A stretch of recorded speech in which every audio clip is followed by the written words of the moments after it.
여러분들이 시험이 4과목이다 보니까 2과목을 시험 볼 때, 특히 전에 2과목을 시험 볼 때는 실무자들은 한 과목은 자기 전공이잖아요. 그러니까 거의 실질적으로는 한 과목 공부하는 거예요. 그럴 때는 전체적인 수준이 높아요. 왜? 자기 전공은 거의 틀리지 않거든요.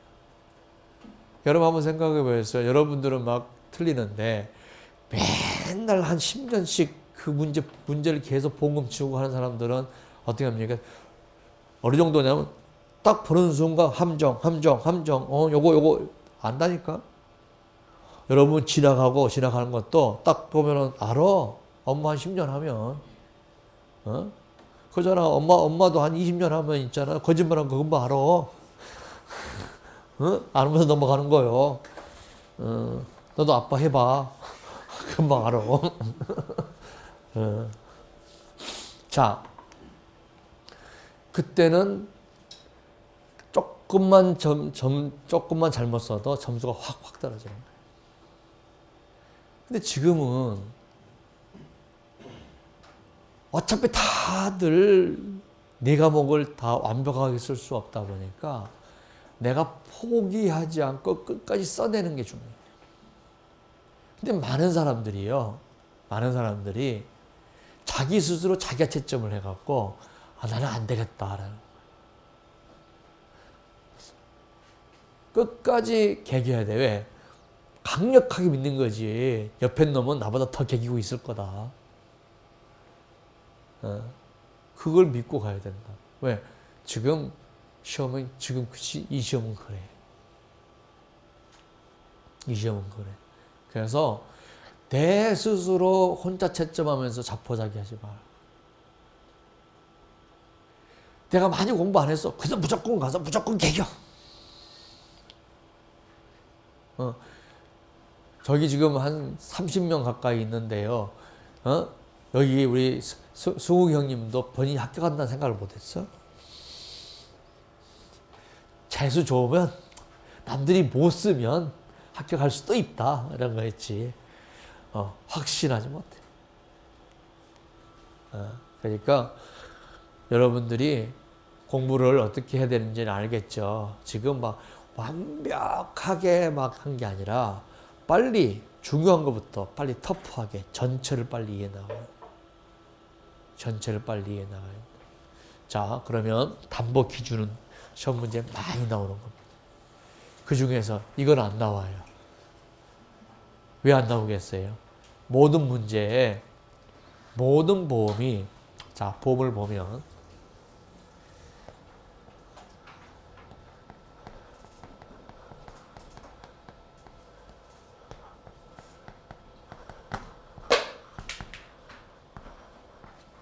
나머지는 전부 다 뭐예요?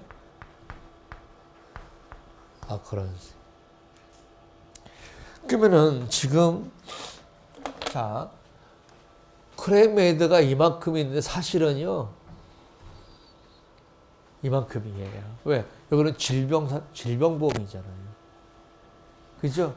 여기는 배상 책임 중에서 일부 보험이라고. 그러면은 선생님 의료 배상 책임이 있고 생산물 배상 책임 보험에서 있는데 이 보험은 어커런스로도 판매할 수 있고 클레임으로도 판매할 수도 있어요. 클레임 메이드 베이시스로도 판매할 수 있어요. 그래서 요 중에서 이걸 선택하면 보험료를 더 많이 내고 이걸 선택하면 보험료를 적게 내는 거죠.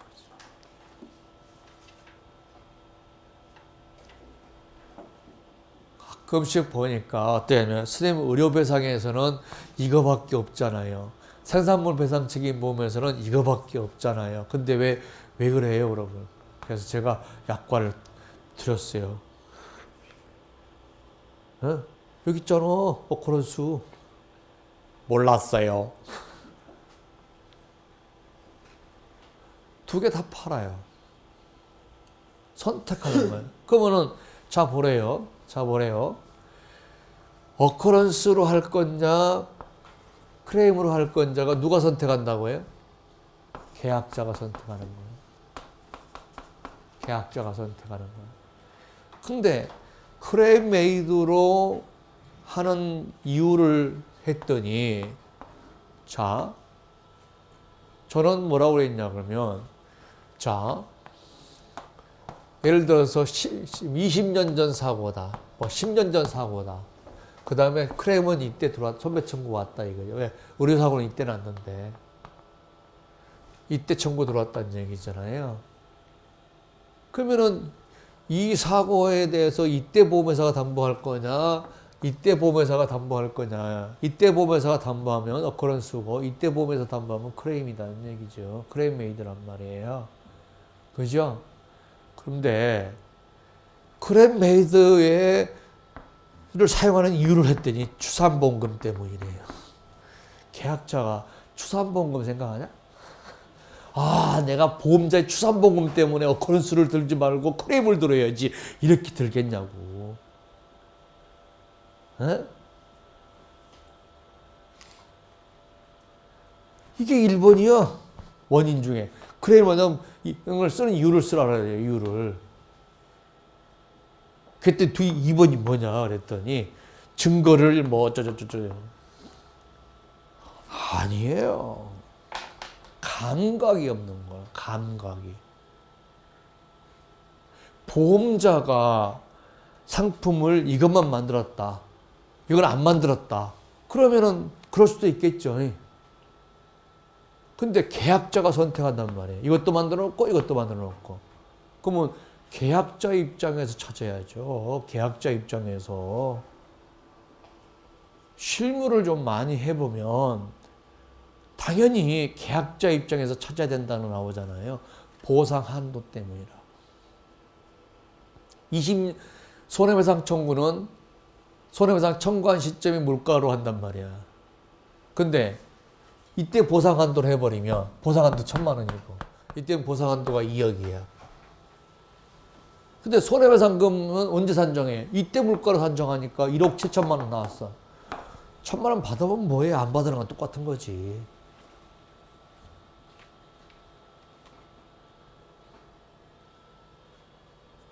무슨 얘기냐면 보상 한도가 클레임 메이드를 선택한 99%야. 99%.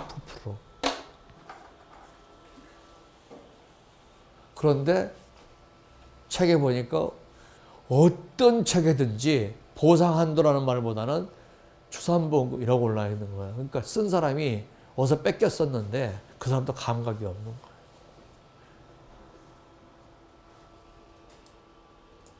무슨 말인지 아시겠죠? 어? 계약자가 보험자는 2개를 다 만들어 놓고 선택이야. 그럼 보험자가 2개 만들었다는 것은 한쪽은 추산보험금 때문에 못하겠다. 그럼 뭘로 또 어커런스를 만들었어? 증거가 찾기 없다. 아, 그럼 어커런스 만들지 말아야지.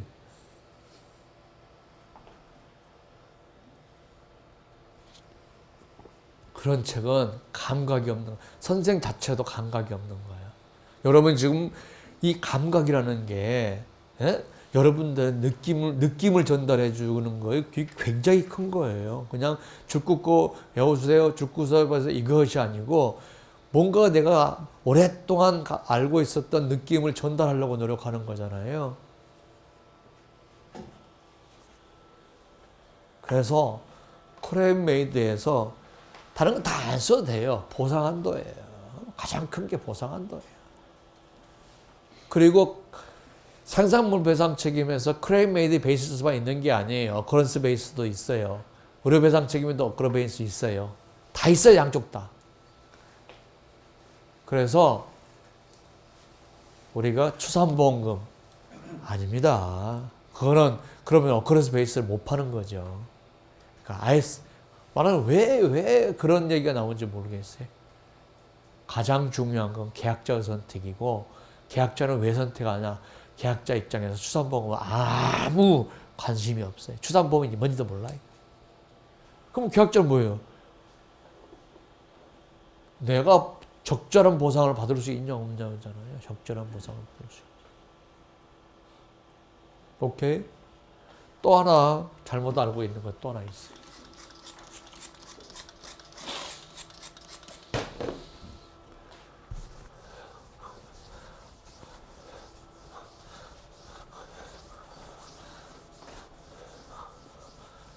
자, 의료배상 책임보험에서 담보하는 건 뭐예요? 담보하는 사고가 의료사고죠. 생산물 배상 책임에서 담보하는 건 생산물의 하자로 인한 사고죠. 그죠?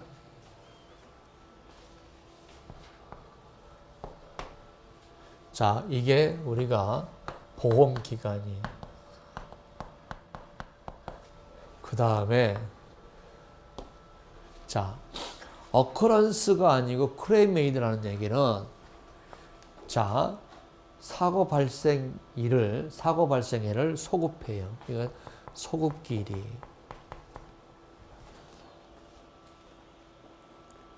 그래서 이 기간이 우리가 A 기간이고 이 기간이 B 기간이면 claim made case를 어떻게 알고 있냐면 이때 손배 청구가 이루어지잖아요. 그죠? 이거를 보험사고다고 쓴 사람이 있어요. 아닙니다. 보험사고 아니에요.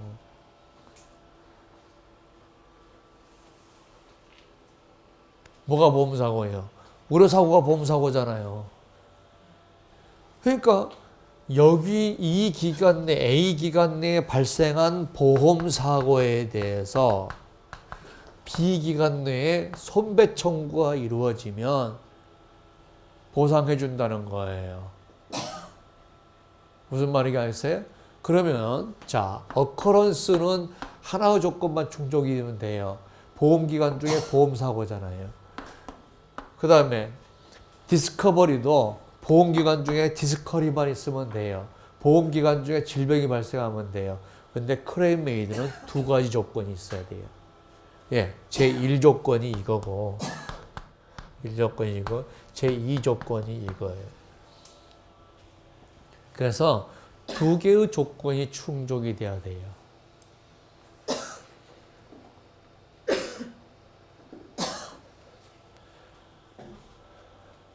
이게 보험사고 아니라고.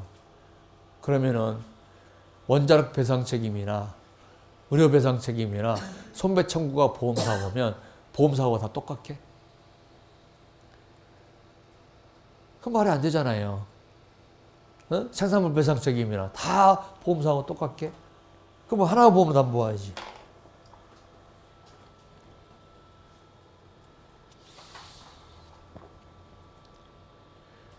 자, 두 개의 조건이에요. 그래서 이걸 갖다 우리가 책임기간이라고 그래요. 책임기간 내에 발생한 보험사고에 대해서 보험기간 내에 손배 청구가 있어야 돼요. 그래서 두 개의 조건이 충족이 되면 손배 책임을 지는 조건, 이게 클레임 메이드예요. 그런데 책임을 지는 거는 누가 책임을 지냐? 이때 보험회사가 책임을 져라 이거죠. 이때 보험회사가 책임을 져라. 그러면 이 기간이 길어지면 길어질수록 보험료는 비싸겠죠? 이 기간이 길어지면 길수록 보험료는 비싸지는 거예요. 그래서 클레임 메이드 베이시스는 계약 체결 전에 사고를 담보한다는 점에서 소급보험이죠. 소급보험의 형태예요. 계약 체결 전 사고를 담보한다는 점에서 소급보험의 형태로 봐요.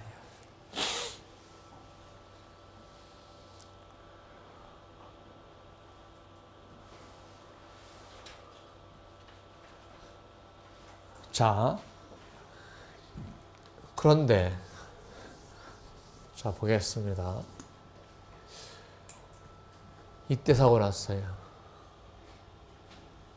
이때 청구해야 되잖아요. 근데 이때 청구해요. 그러면 낭패죠, 이제? 낭패잖아요. 그래서 청구 기간을 연장을 해주는 거예요. 청구 기간 연장을 해주는데 연장하는 기간이 3개가 있어요.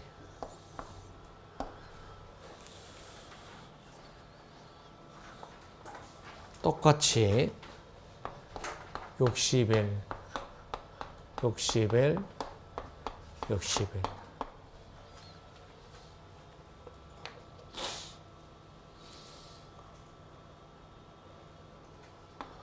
5년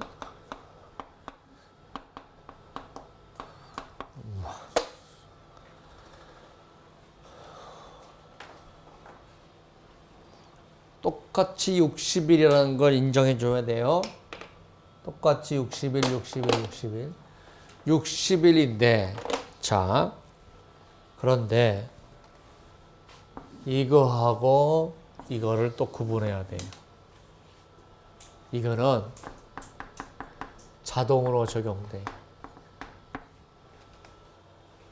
추가 보험료 부담 없이 자동으로 적용됩니다.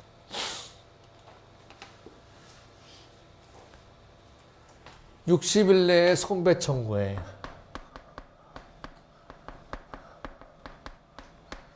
60일 내에 사고에 대해서 보고를 하면 5년 내에 손배 청구.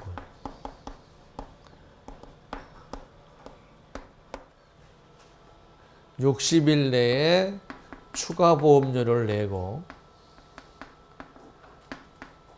약정을 하면 무한 손배 청구.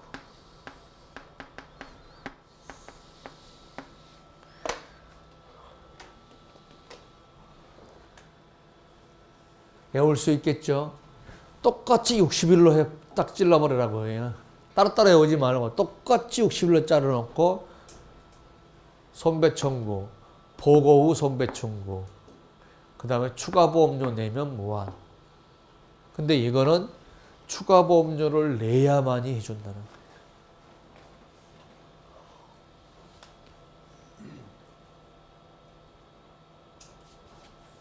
외울 수 있겠어요? 외울 수 있겠죠? 자, A라는 친구가 있습니다.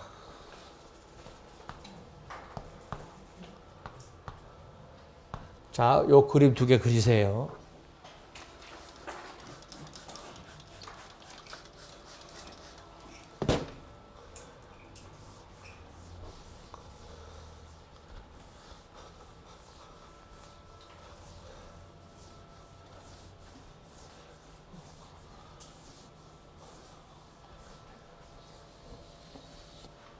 자, 이때 사고가 발생했어요.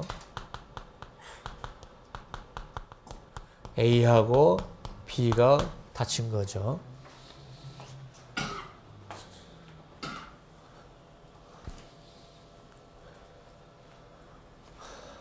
근데 이때 A가 청구가 들어왔어요. 치료비에 대해서. 그리고 60이 넘어서 또 A가 청구가 들어왔어요.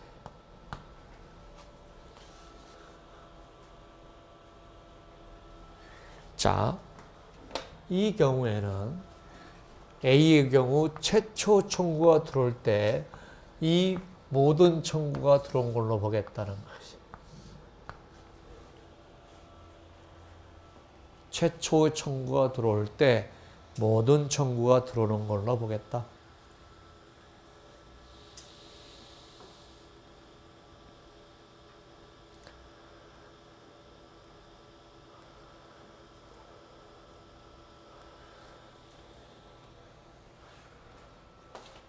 그런데 이때 A가 청구 들어왔어요. 근데 B가 이때 청구 들어왔어요. 하나의 사고로 B가 들어왔어. 이거는 보상을 못 받는다. 최초 청구가 들어올 때 나머지 청구가 다 들어온 걸로 보겠다는 것은 피해자가 손해배상 청구를 했다라는 거죠. 그러면 그 피해자가 치료비 청구하고 뭐 청구 계속 청구할 거 아니에요. 그거를 제일 먼저 들어올 때 다 들어온 걸로 보겠다. 이런 뜻이지. 환자가 여러 명 있을 때 한 명만 청구하면 나머지 다 그런 뜻은 아니다라는 거죠.